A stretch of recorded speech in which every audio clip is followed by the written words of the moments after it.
former President Barack Obama delivered an often incredulous and blistering account of his successor's first 4 years in office on Wednesday in Philadelphia, making his most direct attacks on President Donald Trump to date, both on substance and on a personal level.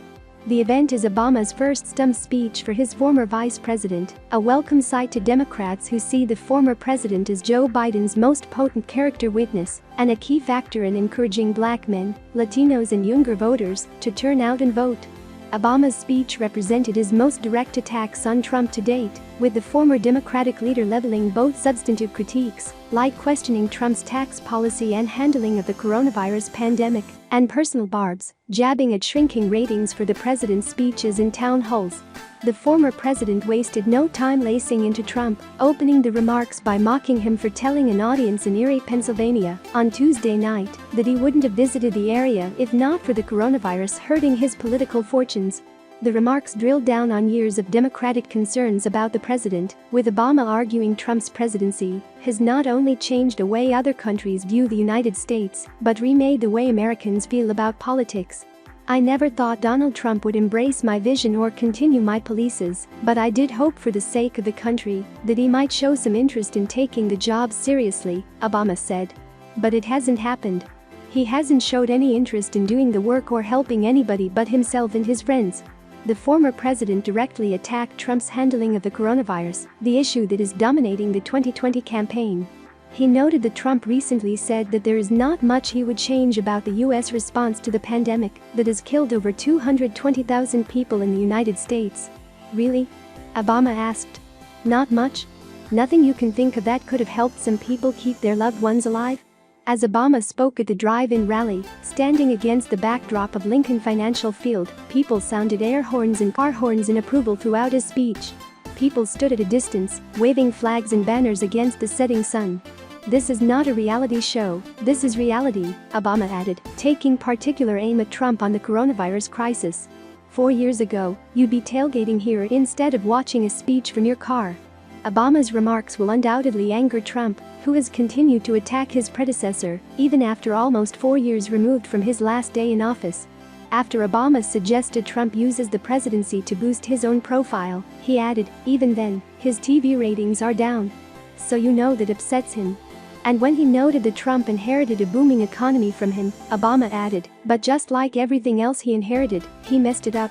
The speech also showed Obama is closely watching the day-to-day news about Trump, including a Tuesday report that the president maintains a Chinese bank account.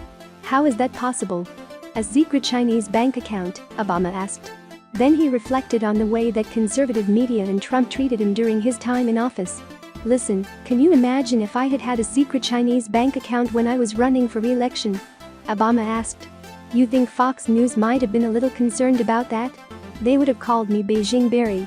Obama also touted Biden and his running mate, California Senator Kamala Harris, throughout the speech, saying that while he didn't know Biden well when they both served in the Senate, he came to admire Joe as a man who has learned early on to treat everyone that he meets with dignity and respect. Obama said Biden would never call the men and women of our military suckers and losers, citing a bombshell report on Trump from The Atlantic. He said Trump has emboldened racists. Obama also incredulously recounted instances of Trump retweeting conspiracy theories, indirectly mentioning the false Canaan claim that says there is a secret cabal running the world. It just won't be so exhausting, Obama said of a Biden administration, adding voters are not going to have to think about the crazy things, and that is worth a lot. Back in the game. Obama, after largely sitting out the Democratic primary, has steadily ramped up his anti-Trump rhetoric after years of trying to hew to a long-standing tradition that former presidents avoid attacking their successors. Trump, however, changed that calculation, and Obama has ramped up his critiques of the president. Former presidents tend not to delve too deeply into politics, and certainly not the politics of their successors, David Axelrod, a longtime advisor to Obama, said in an interview. I think that was his plan, but Trump changed that plan. Obama started his day on the campaign trail with a roundtable meeting at the Hank Gathers Youth Access Center in North Philadelphia, where he urged voters, particularly the black men in attendance, to vote this year, not because it will dramatically and immediately change their lives, but because it will take the country in the right direction. Obama, who ran a dozen years ago with a focus on hope and change, said that while he remains hopeful about the future of the United States, the country can't afford another 4 years under Trump. With my election, I think we had probably gotten over-optimistic about how much change had happened in the country. But that change was real, Obama said. There was some pushback. And that was real, too. Obama then added, "We can't afford another 4 years of this, because what happens is you do get to a point where you go so far backward that it becomes really hard to dig yourself out of that hole." Obama did not mention Trump by name during the roundtable, but he did offer a blistering critique of his successor's handling of the coronavirus. "The pandemic would have been tough for any president," Obama said. "But the degree of incompetence and misinformation, the number of people who might not have died had we just done the basics, the degree to which it has impacted low-income communities so disproportionately, that's something that I'm not just confident that it can be fixed, there's proof." Obama then stepped out of the community center and returned to his roots as a community organizer, the job that launched his political career, when he grabbed the bullhorn to give Democratic organizers a pep talk. "Folks, seeing your effort out there is going to be inspiring. Don't be discouraged," Obama said through the bullhorn. "You will get some folks who say I am not going to vote, you will get some folks who will be distracted, but for this community to see all of you making this effort, that is the kind of spirit that is ultimately going to make a difference in this election."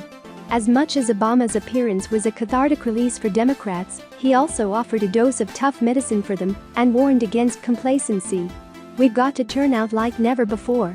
We cannot leave any doubt in this election," Obama said, recalling the final days of the 2016 campaign. "A whole bunch of people stayed at home and got lazy and complacent. Not this time.